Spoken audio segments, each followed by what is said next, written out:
Hey you, so on this video, pros and cons of the main big mints, I just wanted to go over exactly that. Some of the pros and the cons that I've had dealing with these big mints. Now, of course, I haven't purchased from all of these mints that I'm going to be mentioning or don't mention, so it'd be fantastic if you guys could leave in the comments your experiences with the mints I do mention or don't mention or haven't mentioned in the comments, because I'm not going to have all of the coins from all of these mints. These can be very small cons or very small pros, and vice versa. It's just going to be things that I've picked up from these guys over my collecting, stacking, investing, cowboy flipping journey, and I'm just going to put all into this one video here. So I'm going to go over the main big usual suspects. I'm going to try pick up a few more and just give my pros and cons on them from there, and then just take it from there. So first I'm going to be talking about, as where I'm located, the royal mint. So I've got the coins in the background that you can see there. Not all of them are going to be from the mints that I'm displaying. So first thing I'll say about the royal mint, let's talk about the pros.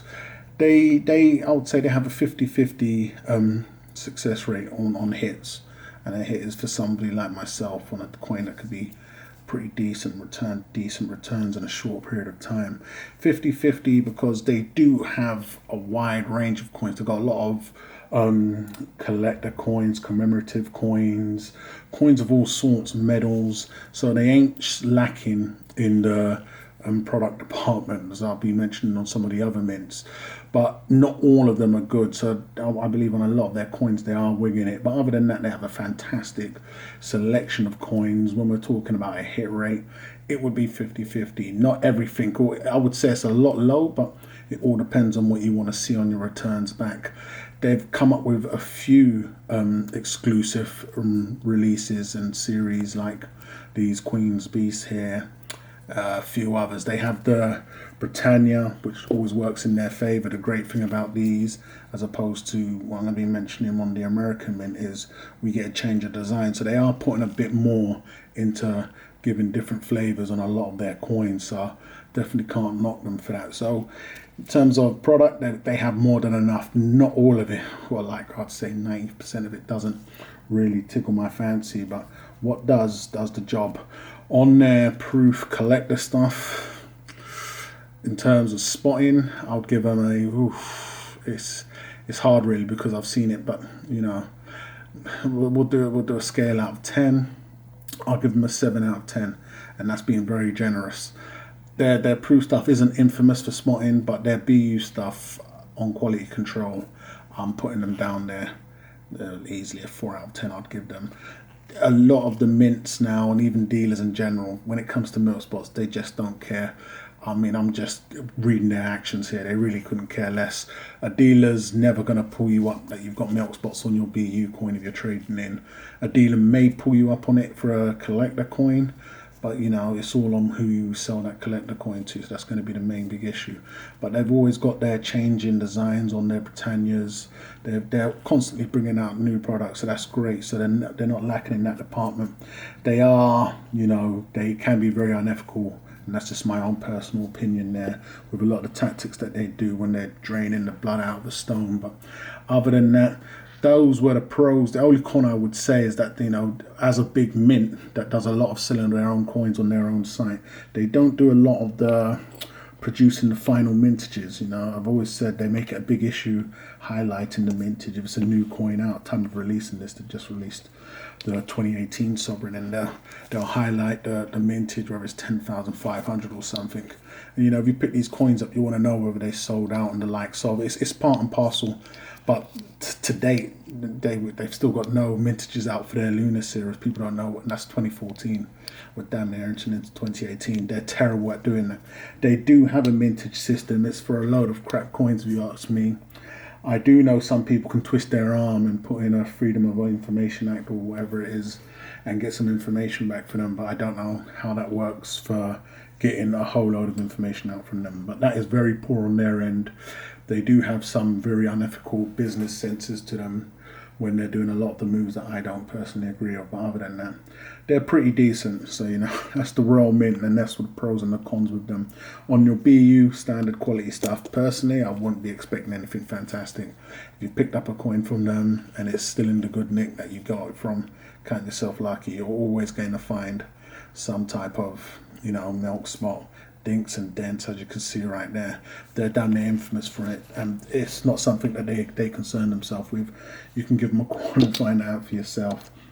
So moving on next, we're just going to jump, as I pick this one up, onto the Bank de Mexico. And these are the guys that are going to bring you your Libertans. They do other coins, but it's the only coins I've ever been interested with them. I don't have a lot of these. These were part of the collection I picked up. Now, from what I understand, these all do normally grade very well, meaning that the quality on these coins is very good. So on this, the Bank de Mexico, the only thing that I would say, my one con with these guys, is their packaging. Now, this, you may see this pop up again on this list here. With these guys, even with this set here, I purchased this set. It's a pattern I've noticed, so it wasn't me just going cuckoo, you know. Only bad thing, whether it's a gold or a silver set, they do nice packaging boxes though. You do get this nice wood display box. It's their capsules and the actual packaging that where you're going to find shoddy work. To date, I've never been able to get this coin out of this slot here, and I've had this for a year plus now. When we're looking at get this one out, it's not going to be a problem. It's going to be this one. When we're talking Libertards, because I've had it out, okay. You're always going to find some type of issue like that. That's not a very big issue, so, you know, it's just all on the individual. If you want to be able to get out and fondle your coins and the likes of. The only problems I've personally found with the Libertards is when it's going to be relating to their capsules, whether when they're delivered, it's popping out. In the end of the day, I find it shoddy because you're paying that premium for that premium product and service, and, you know, there's a lot more than just making a nice coin. It has to be presented and delivered to you in good knickers also, and that's just not the case with these coins. A lot of the times they pop out of the capsules more than often for me to be bringing it out now, and then you'll find coins just absolutely jammed or wedged in there. But other than that, they make some great stuff. I'm not really picking up anything Libertard for the foreseeable future, so what I have is what I have. But they're pretty decent. So we're going to get next on to the biggest on this list here, and that's going to be the Perth Mint now. With Perth, they're going to be, I would say, the best mint I'm going to be talking about today, purely because of what they have. They have a good roster of hits on their list. So they've got the Luna series, they've got the Kookaburra series, they've got a few. Another good thing about them is that the mint has a good track record of coins that perform well on the secondary market. So that is another strong benefit or plus for them. Other than that, I think a con for them would be, I think they've got a bit too comfortable. You know, haven't really produced nothing as of late. A lot of their older coins are what they're riding the wave off of now. When we're talking about the newer stuff, I understand Atmex commissioned the Swan coins. I don't know if they came up with the design and the whole thing, but it had Atmex tagged to it. The Dragon Phoenix was the same with the LPM group in Asia, commissioning that coin there. I think they're big enough where they could produce a series and it could do fantastic if it was just a Perth Mint release. They are just playing it safe. I guess they're just doing the Hollywood route and just, you know, remaking movies and just, you know, re-releasing the same old coins. I think they should really come out with something new and fresh, and they are constantly coming out with new stuff. That's the thing. If it's glow-in-the-dark dinosaurs or some type of crazy themed coin, you know, you can always see they're bringing something new out every other month, but it just personally ain't tickling my fancy. So it's either it's just not doing nothing for me, or I'm totally missing out on big things that they're releasing. But other than that, I think they are the one to beat. When it comes to the mint in general, they sell coins from their site also, so you can purchase from them. They do fantastic on displaying the mintage figures at the end. It's a good thing. I think it's Not as great as it once upon a time was, but it still does play great now. I think, if anything, now we're just all looking out for the opportunity where a coin, a desirable coin, or one we may find desirable, has a lower mintage, and that's the game we're all playing right now. Whereas once upon a time, you could have maybe got a kookaburra with a mintage of 300,000, only doing like 50,000. Those were the good days when you could maybe really capitalize, but you're not going to be seeing stuff like that now. But they still do display. They're bang up to date with their stuff.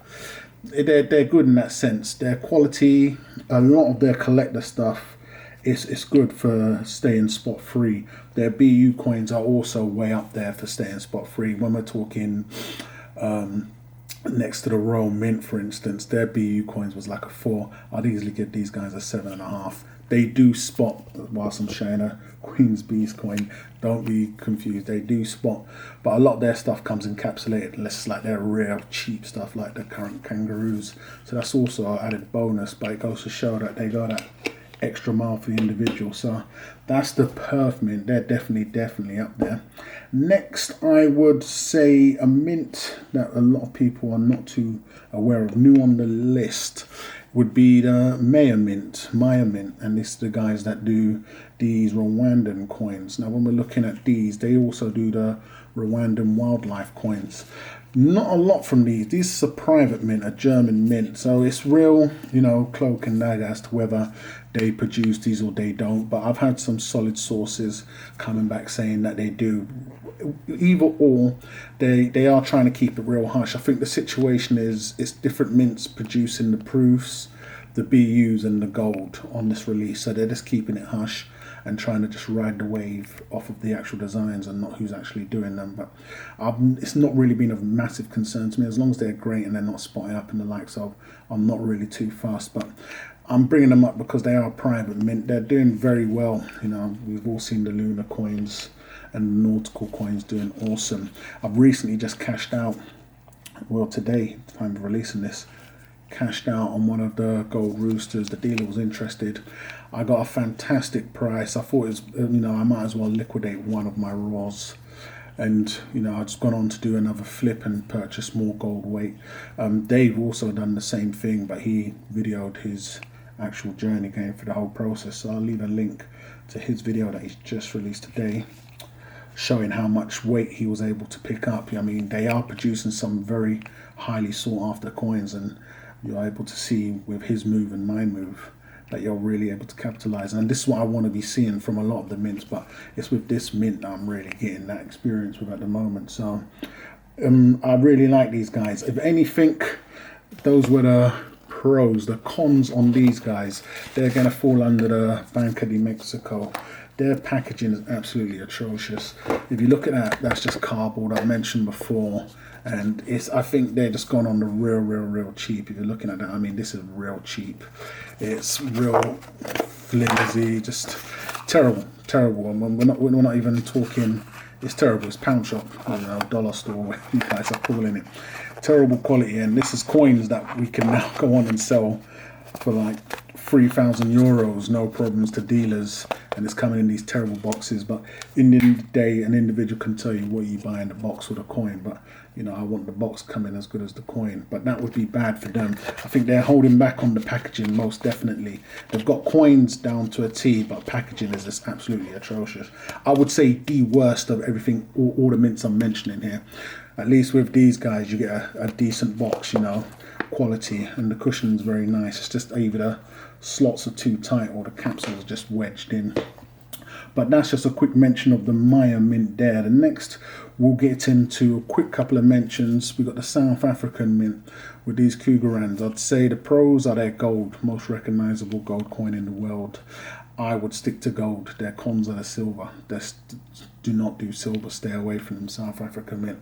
Other than that, if you want some good, decent, low quality gold, or low spot price, low premium gold, the gold Krugerrand is always going to be the best option. I'm not too sure on their silver. They're still trying to sell it for the price of gold. Then we'll get into the Canadian mint, the Royal Canadian mint. I don't have nothing of theirs here to display, but it's interesting really, because you'd think it would all be bad, but on their BU, a lot of their BU stuff, I personally would say they've got terrible quality control record. I'd give them a 2 out of 10. You're going to get spots regardless of what it is. Now, when we're talking their actual product list, they have a very large product list. They do a lot of collector coins, a lot of bullion investment coins. So they've got a very large roster. Now, I've heard from other individuals, I haven't purchased myself, that their proof coins are actually very good quality, and they don't have a track record of spotting up. Whether that's true or not, I would say I've heard it from a dealer and individual, so I'd have to go along with that. But I don't actually own them myself. But when we're talking anything from their BU range, from their wildlife, lunars, they have a real extensive list. It's, oh, you're really risking it there, as I don't own none. But I would say, buyer beware. But other than that, they ain't too good on releasing mintages and the likes of either. But they just do a great job on pumping out a whole load of collector coins, just a load of themed coins. So they're good for that, but bad for quality control when it comes to BU coins. Another private mint I want to mention, as I'm always asked about these guys, is the Scottsdale Mint. Now, when we're talking about the Scottsdale Mint, it's a private mint. I think the Scottsdale Mint do some fantastic coins. I would go on and say it's like one of my favorite private mints. I don't actually own any Scottsdale Mint coins. You see, the thing with them is I wouldn't even give them the same bad mouth and I gave Perth Mint, in that they just don't work hard enough. I think they work hard enough. They're a prime example of a mint that can produce good quality coins. It's just my only con with them is that they don't have the track record of going on to do great things. But I would have no problem stacking one of every Scottsdale Mint coins. They've got tridents, gorillas, fishes. They do a lot of themed coins, leopards, that are very, very nice. Real texture, just different. A lot of coins, and I will give that to them. Their coins, I like majority of their coins. I just don't personally stack them, but I could totally understand what an individual does. I mean, for your average collector, or small time, big time, little time, they do some very nice themed coins. So I'll definitely give that to them. That's the only con I would give them. They just don't have a track record of going on to do great things. They had their recent boo-boo with the leopard coin, which they changed up their little model with. That was just a bit, obvious. But other than that, they're a pretty decent mint. And now, ending this up, I will mention the US Mint.